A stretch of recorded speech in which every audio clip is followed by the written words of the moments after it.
Your profit margins are too low, and I can already see at least 3 places where we can cut costs immediately, the man in the expensive suit announced as he tapped on his tablet. Starting with employee compensation. I sat across from him, momentarily unable to speak. Brian Hayes, the new regional manager sent from Brightpaw Veterinary Partners, had just informed me that my 14 years at Oakwood Animal Clinic were now worth only 60% of my current salary. Nothing personal, Dr. Langdon. This is just business, he added with a polished smile. We need to bring your pay in line with industry standards. My name is Jessica Langdon.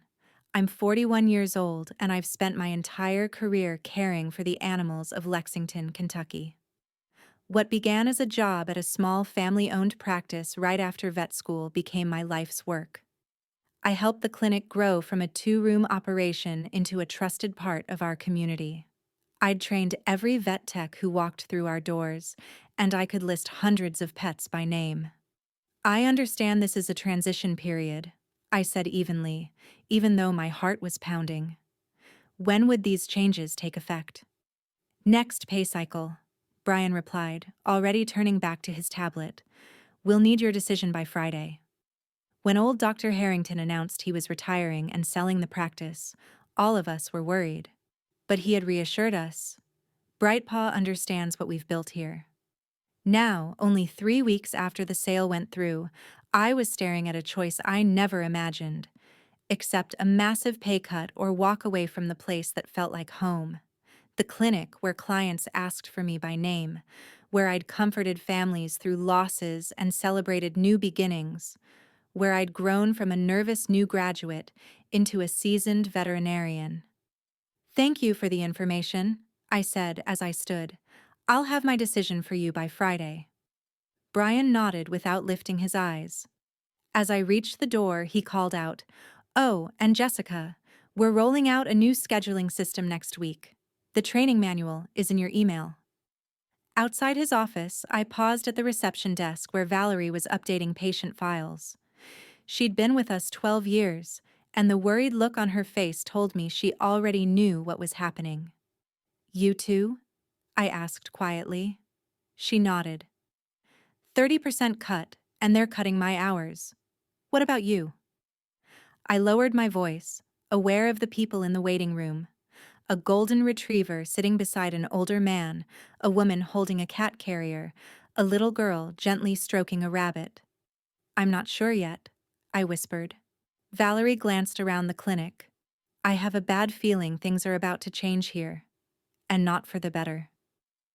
Something inside me hardened. This wasn't only about a paycheck. It was about everything we had built, everything this clinic stood for.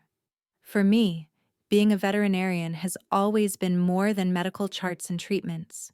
It's about relationships, with animals and the people who love them. Over 14 years, I'd vaccinated puppies, and later helped those same dogs pass peacefully. I'd written handwritten sympathy notes after heartbreaking losses and celebrated recoveries that felt like miracles. My number was saved in countless phones as Dr. Jessica for late-night emergencies. My apartment walls were covered with thank you cards and photos from grateful families, and my refrigerator held drawings from children whose pets I had saved. These weren't clients. These were connections that mattered. You've worked with Brightpaw before, right? I asked Thomas the next day over lunch. At 32, he had joined us 6 months earlier after leaving a corporate clinic in Nashville. He gave a grim nod. 3 years. It always starts the same. First the cost cuts, then efficiency improvements, then pressure to upsell. And what happens to the quality of care? I asked, though the answer felt obvious. Everything turns into numbers, he said. How many patients per hour? How many extra services you can sell? How much revenue you bring in? He pushed his salad aside. I left because they kept telling me to recommend procedures pets didn't need just to hit monthly targets. Later that afternoon, between appointments, I called Dr. Harrington. After 30 years of practice, he was finally enjoying retirement. living in a quiet cabin by the lake, fishing, and working on the veterinary memoir he had always dreamed of writing. "I had no idea, Jessica," he said, sounding heartbroken. "Their people promised me they respected the clinic's culture. I never would have sold if I knew this was coming." "It's not your fault," I told him. "You earned your retirement.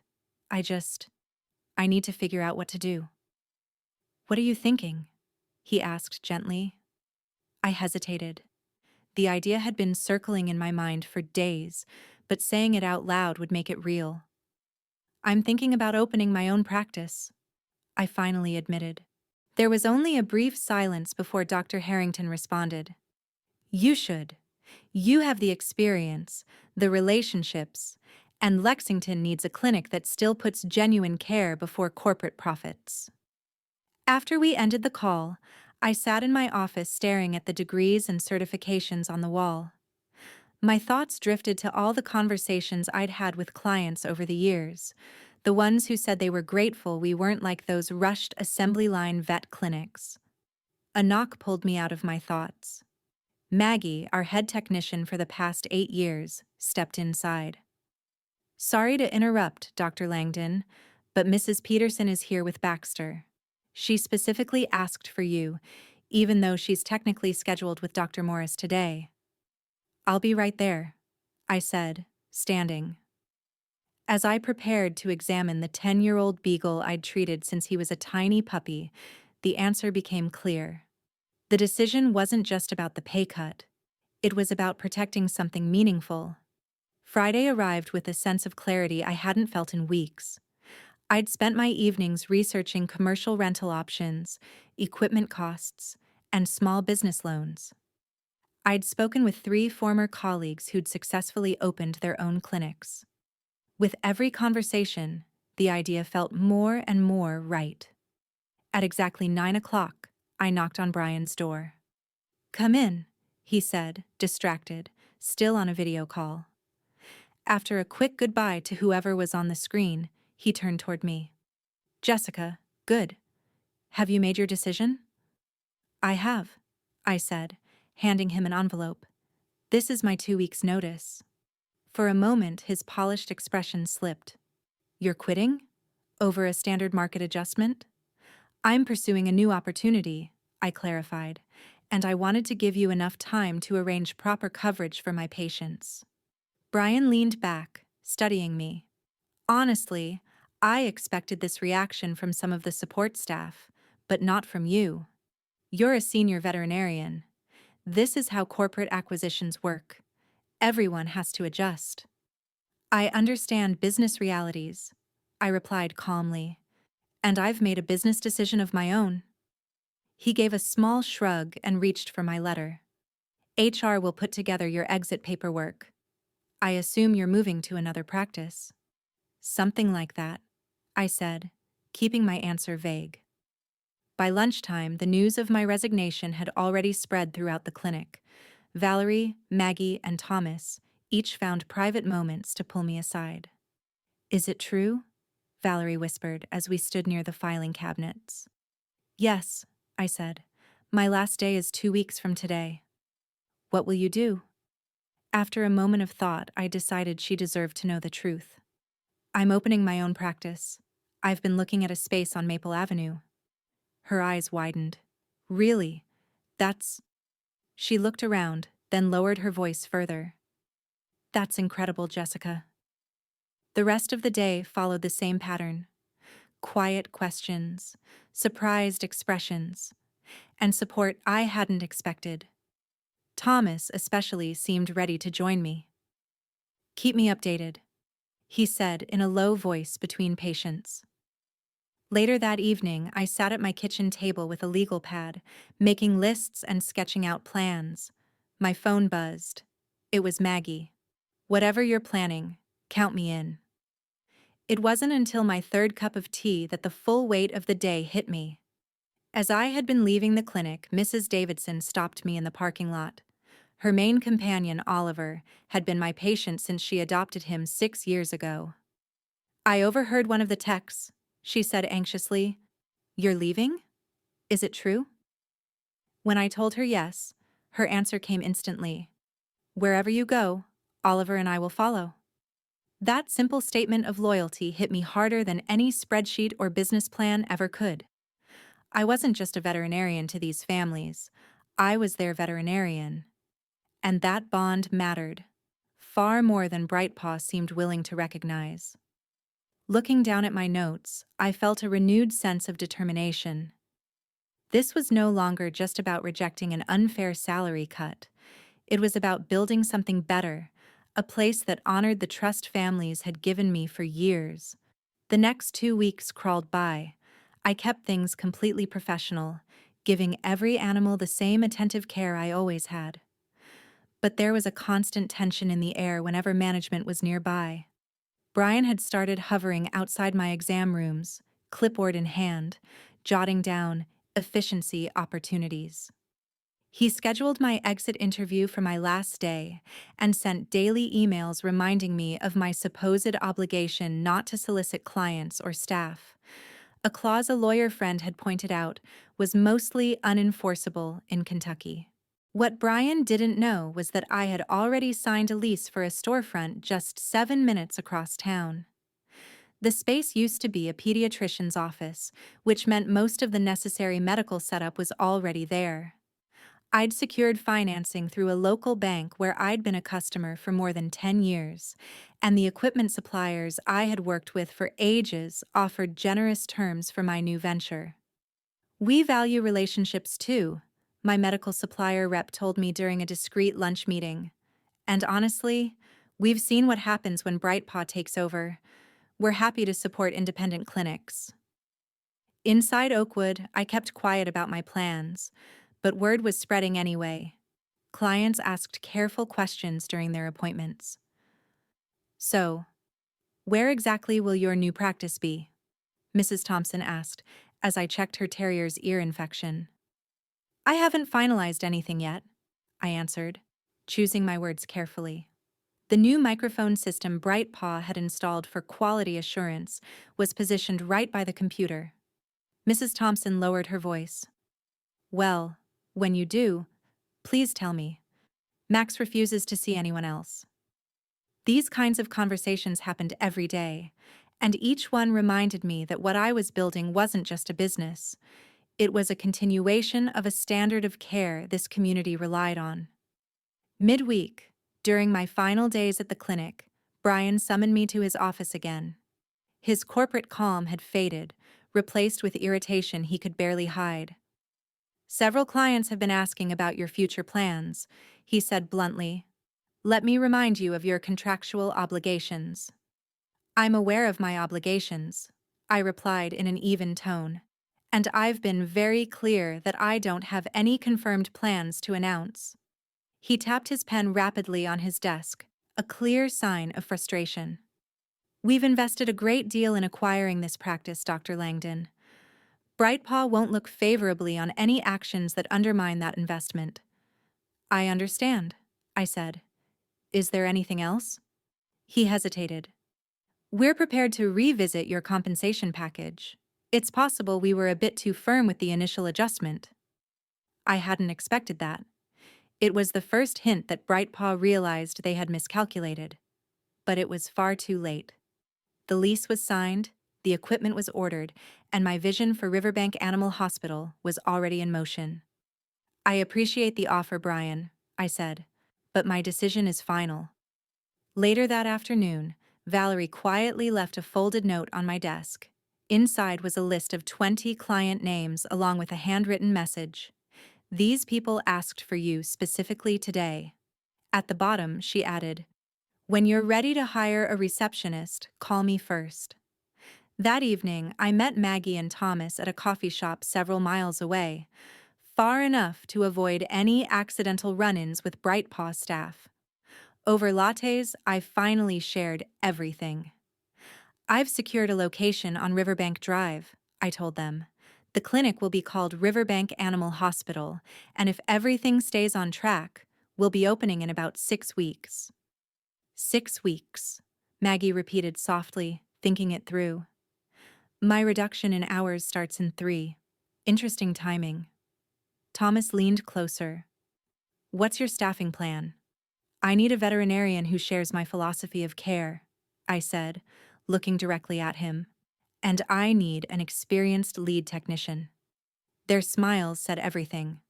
By the time we walked out of the coffee shop, Riverbank Animal Hospital already had its first unofficial team members. The pieces were coming together. What I didn't know was that Brightpaw was about to make a move that would push everything forward faster than I expected. My second to last day at Oakwood began with an unwelcome shock. Posted on the break room bulletin board was a brand new fee schedule, effective immediately.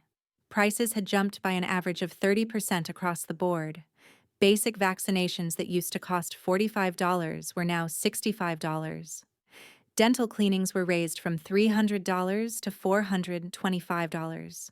Even worse were the new care packages, printed in bold lettering. They bundled tests that were rarely necessary for healthy pets. The so-called comprehensive wellness package pushed 3 diagnostic screens that simply weren't needed for routine visits. "They're not even trying to hide it anymore," whispered Jenna, a young vet who'd joined right before the acquisition. "Dr. Morris already told me we're supposed to recommend the premium package to every client today." My stomach tightened. This wasn't just corporate restructuring anymore. This whole situation had become exploitative. When Mrs. Whitaker brought in her elderly cat, Chairman Meow, for his arthritis checkup, I suddenly found myself trapped in an impossible spot. Under the new rules, I was expected to recommend a full senior panel costing almost $500, even though we had run the exact same tests only 2 months earlier. "Is this really necessary so soon?" Mrs. Whitaker asked, clearly worried. She lives on a fixed income and carefully plans every expense for her cat's care. "The new owners have put strict protocols in place," I explained gently. "But in my professional opinion, since Chairman's recent results were completely normal, we can safely wait another 4 months before repeating these tests." She looked relieved, but the moment didn't last. Brian had apparently been monitoring the appointment through the new electronic system. He walked into the exam room before I could finish. "Mrs. Whitaker, I'm Brian Hayes, Regional Manager," he said with a polished smile. "I noticed we didn't schedule Chairman's senior wellness package today." What followed felt like a textbook example of pressure tactics. Carefully worded hints that skipping the tests could be neglectful, reminders about catching problems early, and finally a so-called special one-time discount that still cost more than what the tests were actually worth. I watched Mrs. Whitaker's face shift from confusion to guilt, and then to reluctant agreement. She held her purse a little tighter as she nodded. After she left, Brian pulled me aside. "Dr. Langdon, when we recommend a protocol, we expect our veterinarians to fully support it." "Those tests aren't necessary right now," I replied quietly but firmly. "This isn't healthcare. It's revenue." "This is standardized care," he shot back. "Your personal attachment to clients is clouding your judgment." I almost laughed at how backward that statement was. My personal attachment to clients is called building trust. It's the reason this practice has thrived for decades. He glanced at his watch with a dismissive flick. "Well, luckily, we only need to deal with your approach for one more day." The rest of the afternoon went the same way, Brian hovering over my appointments and stepping in whenever I didn't push the new protocols hard enough. By closing, I was mentally and emotionally drained. While updating Chairman Meow's file, something on the screen made my stomach drop. In the notes, an administrative entry read, "Patient transfer to Dr. Morris effective immediately. Dr. Langdon no longer primary veterinarian." I quickly checked several other longtime patients.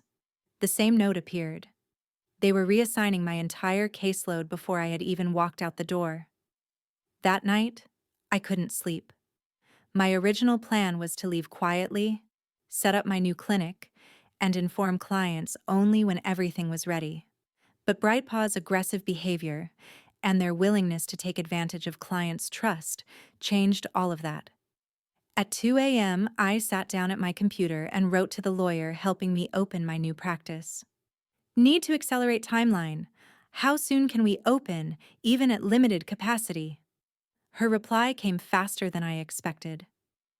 With temporary equipment rentals and flexible scheduling, possibly 2 weeks. Call me in the morning. I shut my laptop and finally felt my body relax.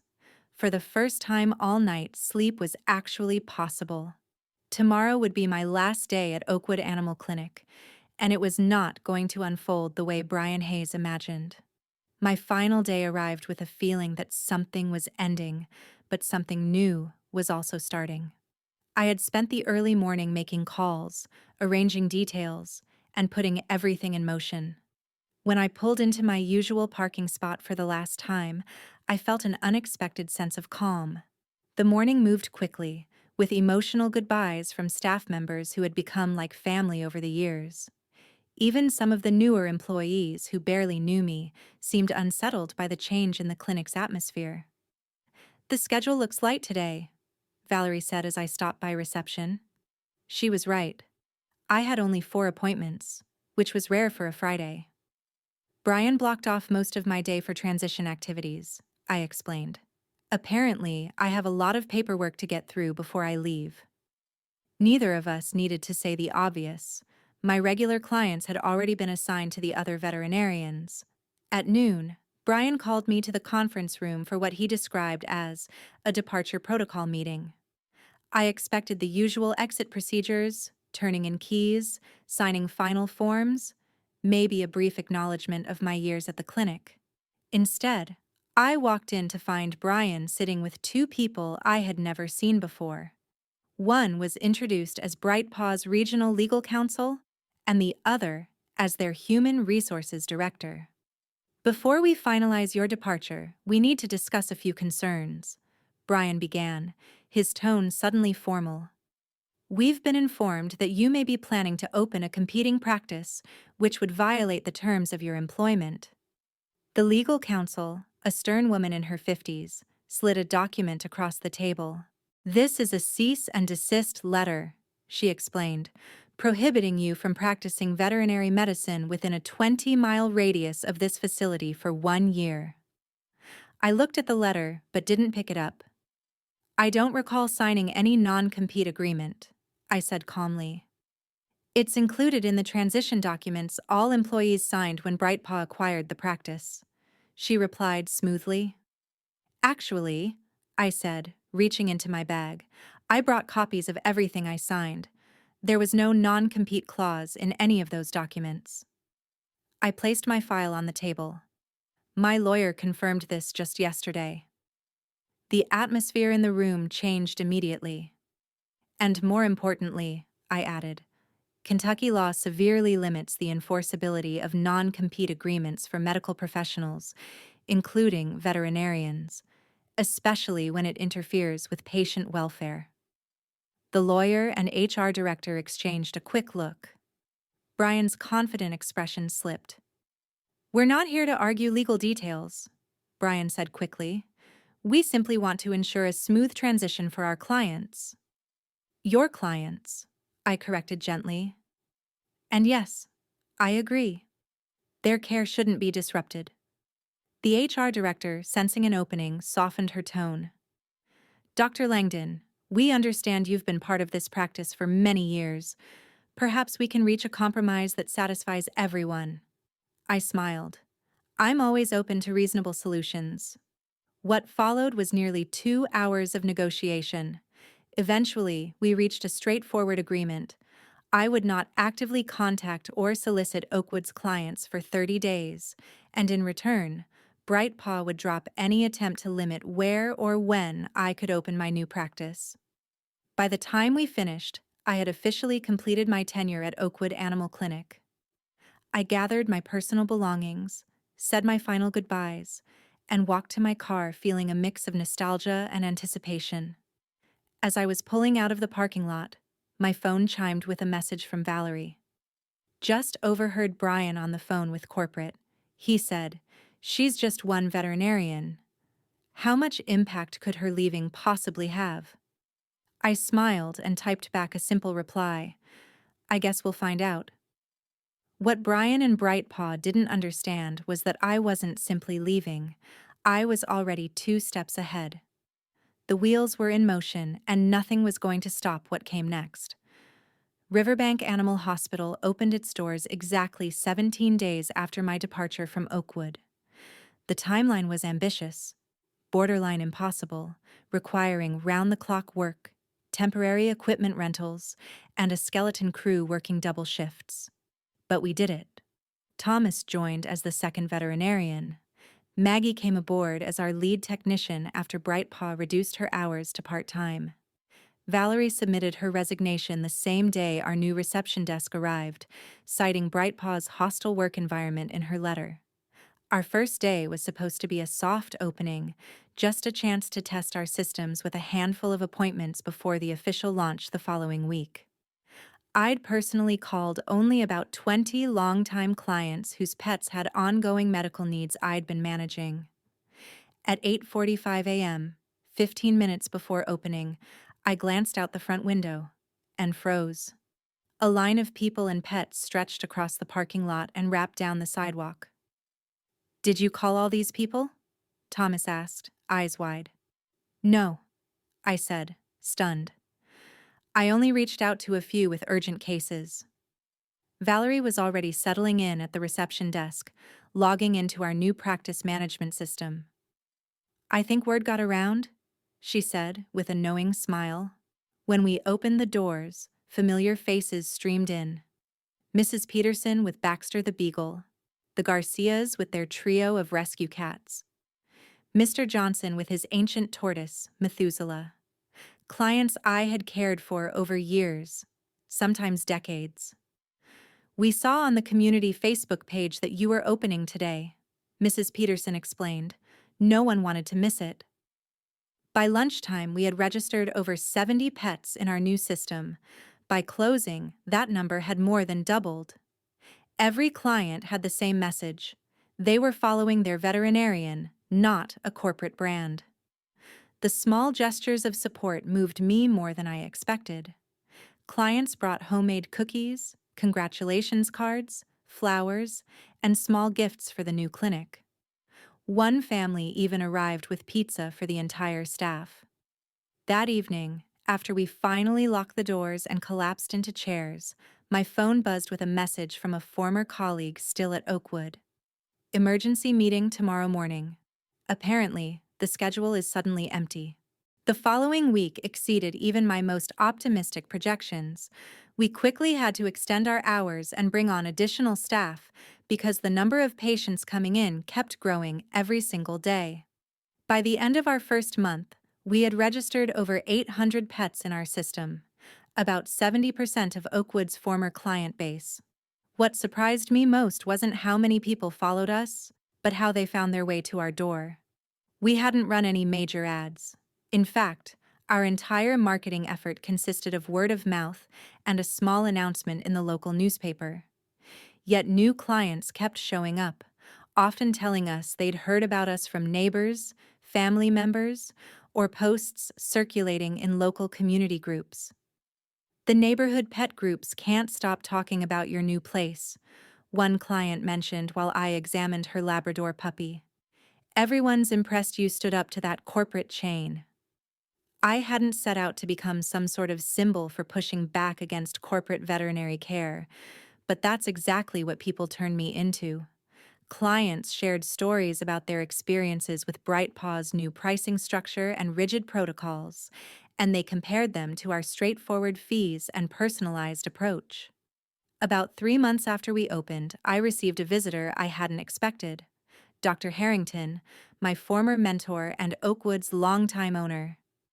He stepped inside the clinic, taking everything in with a warm, approving expression.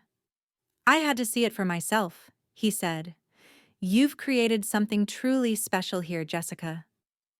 As we walked through the building, staff and clients greeted him with genuine affection. Many told him how much they missed him, but also how grateful they were for the new practice and what it represented. When we finished the tour, he paused and spoke quietly. "I made a mistake selling to Brightpaw. I should have come to you first." Everything worked out exactly the way it needed to, I told him. And I meant it. Later that afternoon, an email popped up that brought everything full circle. It was from Brian Hayes, requesting a meeting to discuss the veterinary landscape in Lexington. I couldn't help smiling as I typed my reply. I'm available next Tuesday at 2 p.m. Nothing personal, just business. As I looked around at the busy clinic filled with wagging tails, purring cats, and the team I trusted completely, I realized something important. Sometimes the best revenge isn't just succeeding, it's building the place you were always meant to create.